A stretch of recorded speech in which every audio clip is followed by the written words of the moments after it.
그림을 한 장 가져왔어요. 지금 이제 앞에서 보이는 이 그림은 예루살렘 성입니다. 현재 여러분이 예루살렘 가면 볼 수 있는 성이에요. 굉장히 사실은 높고 굉장히 큰 성이죠. 대략 한 둘레가 4.5km 정도 이렇게 된다 그래요. 물론 이것은 과거 다윗 시대나 솔로몬 시대나 그리고 우리가 지금 말씀을 나누고 있는 느헤미야 시대의 성벽하고는 다릅니다. 1500년대에 건축된 그런 성이고요. 제가 예루살렘에 가서 이 성을 봤을 때도 와, 굉장히 높다라는 느낌을 받았어요. 왜냐하면 한국에서도 성을 봤는데 한국에 있는 성분들보다는 한 1.5배 이상 더 높다라는 그런 느낌을 받았습니다. 오늘 본문에서 느헤미야와 이스라엘 백성들이 건축하려고 하는 성벽은요, 규모가 이보다는 이제 훨씬 적을 수밖에 없습니다.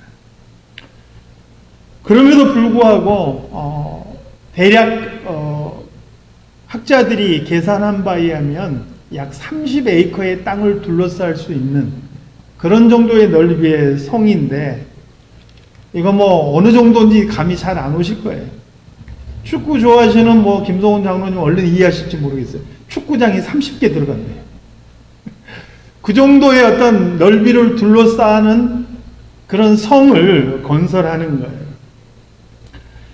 느헤미야 6장 15절에 보니까 이 성벽 공사가 얼마나 걸렸느냐 했더니 52일이 걸렸대요. 여러분, 지금처럼 무슨 중장비를 동원할 수 있는 게 아니에요.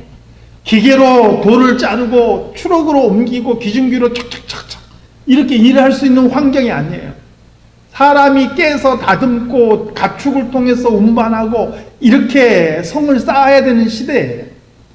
그런데 이 성 하나를 쌓는데 다시 재건하는데 52일, 한 달하고 22일 정도의 시간밖에 걸리지 않았다라는 거예요. 물론 재료가 충분히 공급될 수 있었죠. 아닥사스다 왕의 배려로 재료는 얼마든지 공급받을 수 있는 환경이 됐어요. 그런데 성 하나를 52일 만에 건설했다 하는 것은 이것은 굉장히 놀라운 일이에요. 어찌 보면 기적과 같은 일이에요. 어떻게 이런 일이 가능했겠는가? 저는 오늘 본문과 성경을 통해서 그 이유를 두 가지로 살펴보고 싶습니다. 그리고 이게 오늘날 저와 여러분이 꾸며가고 있는 가정과 또 우리가 갖고 가고 있는 교회가 이런 모습이 될 수 있기를 소망하는 것입니다. 첫 번째로 하나님의 선하신 도움이 있었다는 것을 우리는 생각해야 합니다. 이미 느헤미야가 이 예루살렘 성벽을 재건하겠다라고 꿈을 꾸고 그것을 아닥사스다 왕에게 아랠 때부터 하나님의 선한 손길이 느헤미야와 함께해서 아닥사스다 왕의 마음을 바꿔주셨어요. 느헤미야 2장 8절 말씀에서 느헤미야도 이렇게 고백해요. 하나님의 선한 손이 나를 도우심으로 왕이 허락하고. 느헤미야가 정치력이 좋아서 느헤미야가 재능이 많아서 왕이 그를 전적으로 믿었기 때문에 이런 이야기가 아니고 느헤미야 자신도 이건 하나님의 선한 손이 나를 도왔기 때문에 왕이 허락했다. 이렇게 고백할 수밖에 없었다는 거예요. 그 자신도 놀랄 정도로 기적적인 일이 벌어졌는데 하나님의 선한 손이 나를 도왔다라는 거예요. 성벽 건축을 시작했는데 불과 52일 만에 완공을 한 것입니다. 나중에 우리가 살펴보겠지만 그냥 아무 일 없이 순순히 평탄하게 그것을 건축한 게 아니에요. 얼마나 많은 방해와 또 공격과 모략들이 그 안에서 펼쳤는지 몰라요. 그 모든 방해를 뚫고 그 위협들을 물리치고 그 어려움들을 극복해내고 불과 52일 만에 성벽을 완공했다는 거예요. 이것은 하나님의 선한 도우심이 함께 하신 결과라는 것. 사랑하는 여러분, 우리가 무엇인가를 이루었다면 분명히 거기에는 우리의 많은 계획과 고민들이 숨어 있을 거예요. 남모르는 수고와 남모르는 땀이 그 안에 얼마나 들어가 있겠어요? 안 그래요? 그것을 위해서 가만히 있는데 그냥 그저 이루어지지 않아요. 수고하고 땀 흘리고 고민하고 그런 것들이 다 들어가 있어요. 그렇지만 우리가 결코 잊어버려서 안 되는 것이 무엇이냐면 그 모든 것에 우선해서 하나님의 선하신 도우심이 없었다면 그것을 이룰 수 없었다. 사람이 수고할지라도 하나님께서 그 가운데 함께 하시지 않고 하나님께서 때와 시기를 조율하지 않고 상황을 움직이지 않으신다면 그 일이 어긋날 수 있다라는 것을 우리는 기억해야 됩니다. 잠언 16장 9절에서는 사람이 마음으로 자기의 일을 계획할지라도 그의 걸음을 인도하시는 이는 여호와이시니라 말씀입니다. 계획하고 수고하고 노력하는 모든 것들이 합당한 열매를 거둘 수 있도록 그 걸음을 인도하시는 분 누구다? 하나님이시랍니다. 시편 138편 7절 말씀에서 다윗은 이렇게 고백해요. 내가 고난 중에 다닐지라도 주께서 나를 소생시키시고 주의 손을 내미사 내 원수들의 진노를 막으시며 주의 오른손이 나를 구원하시나이다. 힘들고 어려운 때 그 고난 속에서 손을 내밀어 주신 분이 누구냐? 하나님이시다. 그 하나님의 손이 원수들을 막아주시고 나를 건져주셨다. 한마디로 말하면 하나님의 선한 손이 나와 함께 하셔서 나를 건지셨다. 다윗도 그렇게 고백하고 있는 거예요. 여러분, 우리는 성경에서 하나님이 어떤 분인지, 하나님을 어떤 분으로 우리에게 소개하고 있는지를 잘 기억하셔야 돼요. 말씀으로 세상을 만드신 하나님이시다. 홍해를 가르시고 이스라엘 백성들을 건너게 하신 하나님이에요. 40년 동안 그들을 먹이시고 입히시고 그들을 낮에는 구름 기둥으로 밤에는 불 기둥으로 인도하셨던 하나님이시대요. 저 하늘의 해를 멈추셨던 하나님이시대요. 죽은 자를 일으키신 하나님이시대요. 우리가 믿는 그 하나님은 바로 전능하신 하나님이시라는 거예요. 느헤미야는 그 전능하신 하나님의 선한 손이 자르기를 붙들었기 때문에 이 일이 가능했다라고 고백했고요. 오늘 이 성벽 건축의 기적적인 역사도 그 하나님의 선하신 도우심이 있었기 때문에 가능했다라는 것을 우리는 충분히 볼 수가 있는 것이죠. 사랑하는 성도 여러분, 저는 저와 여러분의 가정과 또 우리의 교회 속에 하나님의 선하신 손길이 늘 함께 하시기를 축원합니다. 그것뿐만 아니라 우리가 그것을 믿어야 돼요. 우리가 가는 길 속에, 우리가 하는 일, 모든 일들 속에 하나님의 선하신 도우심이 함께 하신다. 이것을 우리가 믿음으로 받아들여야 돼요. 우리가 그것을 믿지 않는데 하나님의 선한 손길이 역사할 리가 없는 거죠. 그래서 하나님의 그 전능하신 하나님의 손길을 우리가 믿음으로 바라보고 그 하나님의 손길이 저와 여러분의 가정과 우리 교회 안에 늘 함께 할 수 있기를 다시 한번 주님의 이름으로 축원합니다. 두 번째는 이 어마어마한 성벽 건축을 불과 52일이라는 짧은 시간 만에 완공할 수 있었던 비결이 오늘 본문에 언급되어 있죠.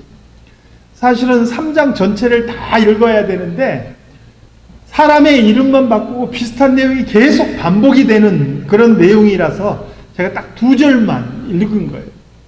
그런데 3장 전체에서 성벽이 어떻게 건축되었는지를 사실은 자세하게 언급하고 있어요.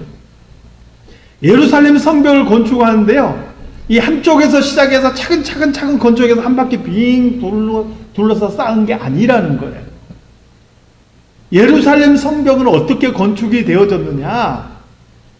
이스라엘 백성들 중에서 이 일을 참여하는 가문이나 단체들이요, 각자 자기가 맡은 구역이 있었어요. 자기가 맡은 구역에서 일제히 동시에 성벽을 한꺼번에 쌓아 올리는 거예요. 무슨 얘기인지 이해가 되시나요?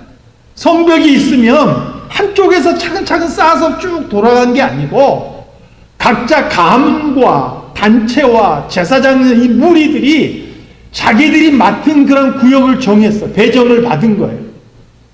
그래서 그 맡은 자리에서 성벽을 일제히 동시에 쌓아 올렸다라는 거예요. 며칠 동안? 52일 동안. 제가 번호를 매겨가면서 과연 얼마나 많은 사람들이 동참했는가, 여기서 나오는 그런 인물들은 개인을 이야기하는 게 아니고요, 그 집안 가문과 때로는 그 종족과 때로는 그런 어떤 제사장과 같은 그런 무리들을 위한 하나의 단체들입니다. 총 몇 무리들이 등장을 하는가? 41개 집안이나 단체들이 참여를 했어요. 그러니까 성벽 전체를 41조각으로 딱 조각내가지고 각자에게 맡기고요, 그리고 52일 동안 일제히 그 맡은 부분을 쌓아 올려서 완공했다라는 거예요. 여러분, 누구라도 한 사람이, 누구라도 한 집안이 자기의 일을 포기했으면 성벽은 완공되지 않았어요. 모두가 하나가 되고 한 마음이 되어서 그 일에 동참했기 때문에 이루어졌다라는 거죠.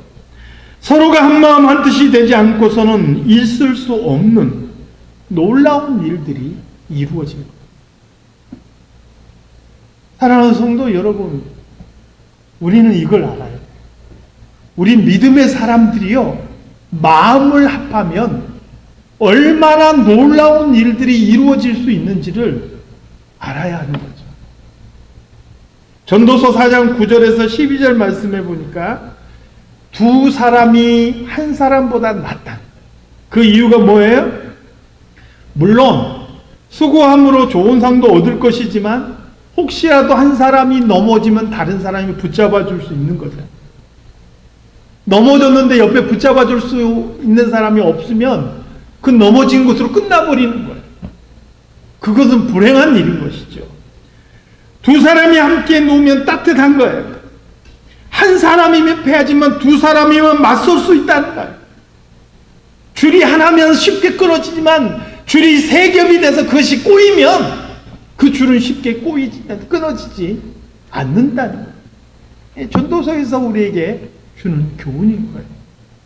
그러므로 우리 예수 믿는 사람이 마음이 하나가 되고 뜻이 하나로 합해졌을 때 그 믿음의 역사가 얼마나 놀랍게 일어날 수 있는지를 성경은 우리에게 보여주고 있는 거예요. 이것을 세상에서는 시너지 효과라는 말로 표현을 합니다. 이 시너지 효과에 대해서는 제가 예전에도 몇 번 말씀을 드렸어요. 1 더하기 1은 2가 되는 것이 아니라 2 이상, 3이 되고 그 이상도 된다라는 거예요. 판자 하나가 버틸 수 있는 힘이 100파운드라면 판자 2개를 딱 정교하게 묶었을 때 그 2개가 버틸 수 있는 힘은 200파운드가 아니라 300파운드 훨씬 넘는 그 무게들을 버텨낸다라는 거예요. 이것을 일컬어서 시너지 효과라고 이야기해요.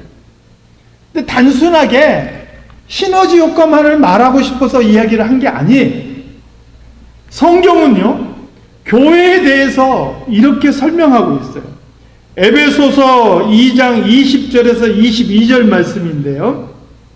한번 볼까요? 우리 한번 같이 읽어볼까요? 에베소서 2장 20절에서 22절. 함께 같이 읽겠습니다. 시작. 너희는 사도들과 선지자들의 터 위에 세우심을 입은 자라. 그리스도 예수께서 친히 모퉁이 돌이 되셨느니라.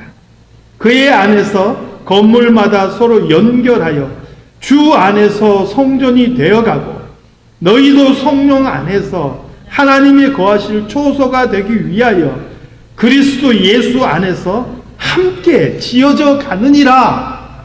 아멘. 예수 그리스도를 기준으로 해서요, 성령을 연결점으로 해서 우리 모두 한 사람 한 사람이 자기의 자리에서 믿음이 자라고 자기의 역할을 다하고 자기의 책임을 다함으로써 성전으로 함께 지어져 간다라는 거예요. 이게 바로 교회인 거예요. 그러므로 나 한 사람이 내 믿음이 떨어지고 내 책임을 다하지 못하면 그 교회는 완성되어 갈 수가 없다라는 거예요. 오늘 이스라엘 백성들이 성벽을 건축한 그 모습은 오늘날 교회의 모습을 우리에게 상징적으로 보여주는 것과 같다는 것을 알 수가 있죠. 이어지는 에베소서 4장 1절에서 6절 말씀 우리 한번 또 같이 보면서 나누겠습니다. 4장 1절에서 6절 말씀 함께 같이 읽겠습니다. 그러므로 주 안에서 갇힌 내가 너희를 권하노니 너희가 부르심을 받은 일에 합당하게 행하여 모든 겸손과 온유로 하고 오래 참음으로 사랑 가운데서 서로 용납하고 평안에 매는 줄로 성령이 하나 되게 하신 것을 힘써 지키라. 몸이 하나요 성령도 한 분이시니 이와 같이 너희가 부르심의 한 소망 안에서 부르심을 받았느니라. 주도 한 분이시요 믿음도 하나요 세례도 하나요 하나님도 한 분이시니 곧 만유의 아버지이시라. 만유 위에 계시고 만유를 통일하시고 만유 가운데 계시도다. 굉장히 많은 말을 하는 것 같은데요, 이 모든 말을 딱 뭉뚱그려서 한마디로 바꿔봤더니 뭐냐? 너희도 예수 그리스도 안에서 하나다 이 이야기야.